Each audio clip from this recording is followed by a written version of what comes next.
Welcome back to Yoshi Entertainment, everybody. So there's a lot going on with this situation that this video is concerning, but I'm going to try to wrap it all up in a summary for all of you to hear and to understand. So allegedly, Ray J, well, it wasn't necessarily him, it was Wack 100 to my understanding, put it out there that allegedly the Combs brothers ran up on him with some other people, allegedly tried to jump him. Now, it was allegedly confirmed, like I said, whenever he talked about it on a phone call, which him and these phone calls, they're getting out of hand. It's giving, y'all want this stuff to be leaked. If that's the case, just get on Instagram Live and put your business out there. But the whole phone calls being put up there, it's giving, just put the information out there. That's ridiculous. We know you want the public to know. You want the public to be in y'all's business.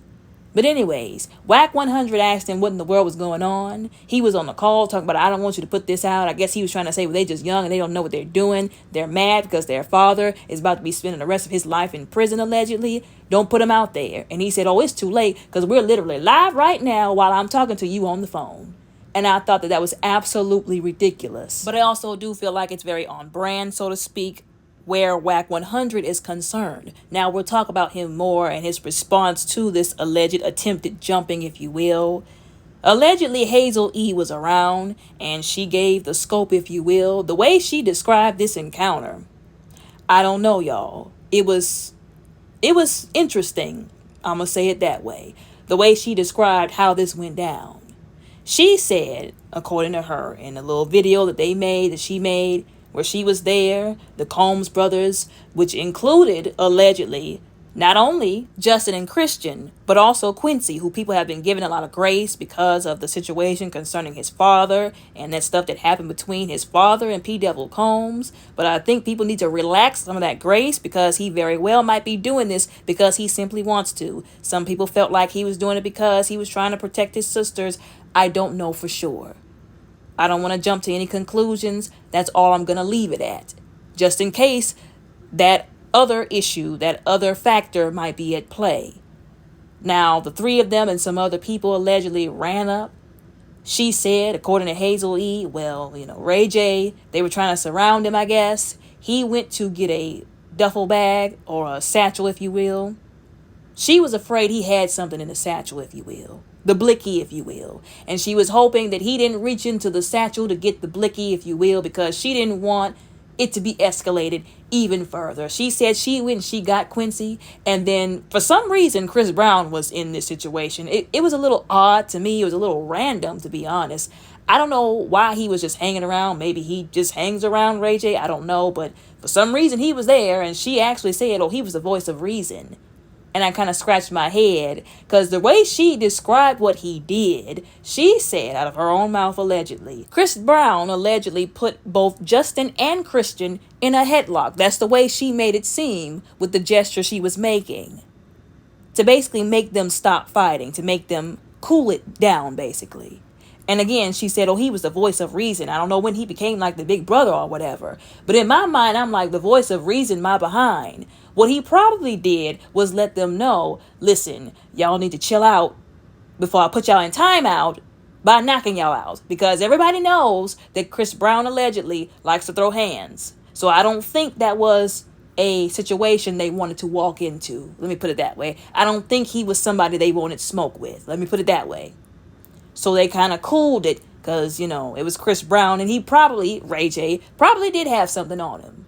Probably did. Allegedly. Now, everybody was laughing online whenever she said something to the effect of, oh, Chris Brown jumped out of the car whenever he saw them coming towards Ray J like a leprechaun out of some Lucky Charms, something to that effect. And I guess it did add a little humor to the situation.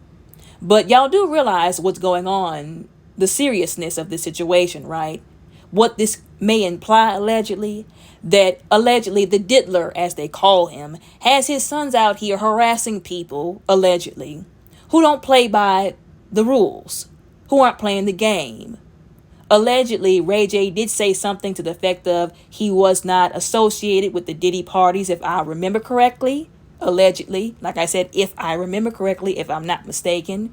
I guess he didn't say enough good things about the diddler So the diddler was mad. Allegedly, that's what the streets, the YouTube streets are alleging, that he can't touch people, so he's sending his sons out to do so, or they're taking it upon themselves to mess with people who they felt like should have said more on the behalf of P. Devil Combs.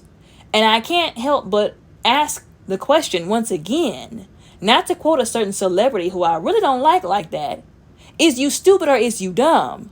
Do they realize that the federal authorities are still watching them? While they are allegedly out here playing stupid games and doing stuff like this, like running up on people, which could cause some serious damage, they could have really hurt somebody. Somebody could have gotten shot for all they know because of them and their tomfoolery. The federal authorities can say, well, you know what, y'all sure right, and tack on more charges to what they father already got while he's sitting wherever he's sitting, because they're out here doing this allegedly on his behalf. Allegedly. Now, as I said before, Wack 100 put the audio out there of the phone call of him saying, oh, they were trying to run up on you. And he was saying, please don't put that out there.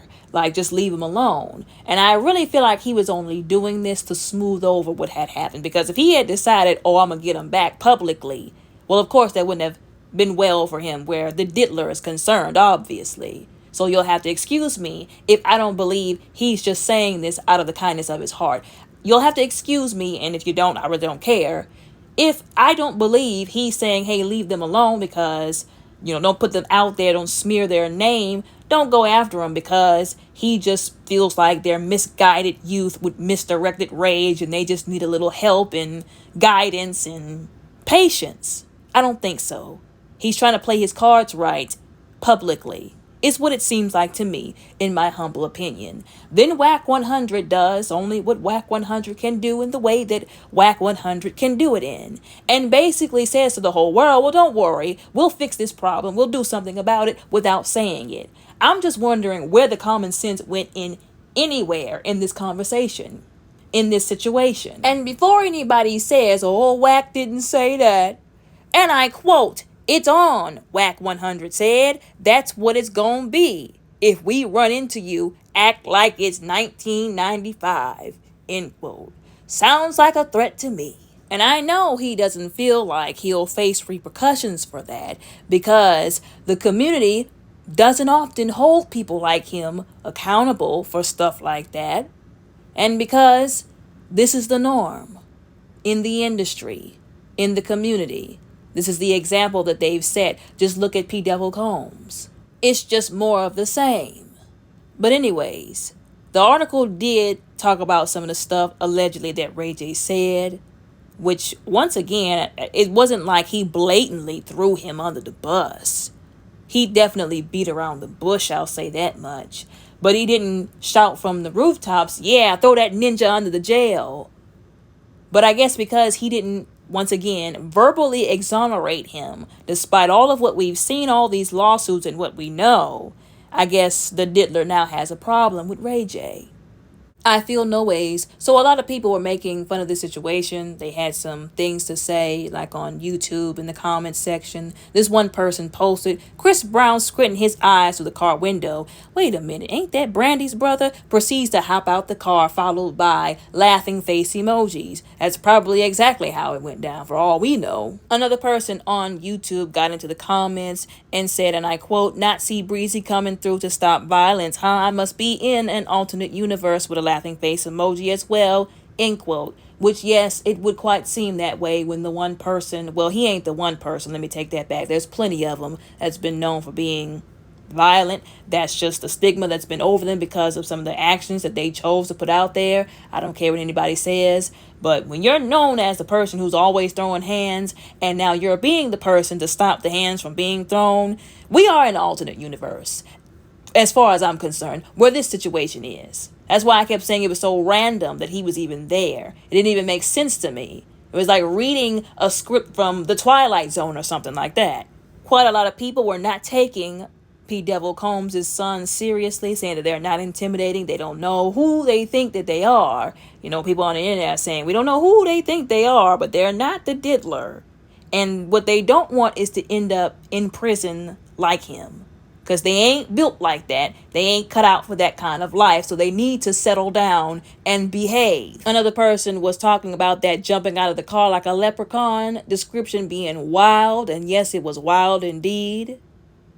And other people were also talking about that. And once again, they were talking about whenever Chris Brown has to be the voice of reason. Once again, I don't care what anybody says.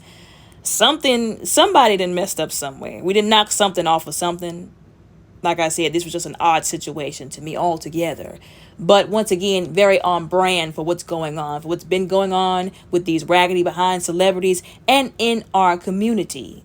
Now, some people might believe a little more on that voice of reason thing once again, that it wasn't so much Chris Brown trying to be the peacemaker, if you will. It was more Chris Brown trying to look out for Ray J. And that's why he did what he did, which makes more sense to me, to be completely honest with you all. But that's just my humble opinions. Like I said before, this situation was absolutely crazy. I don't think anybody used common sense. From the three of them doing this, knowing that it was going to get out, to Wack 100 basically saying on camera what he was going to do X, Y, Z. But again, that ain't so much common sense as it is him just being comfortable in what he does and what people like him do in the industry. Like I said, the P. Diddy Combs of it all. They do these things and they're comfortable because they don't get held accountable for the wrong that they do. But anyways, y'all let me know what y'all think about all of this down in the comments below. Respectfully, don't forget to like and subscribe. Y'all all have a very blessed, beautiful, and safe day.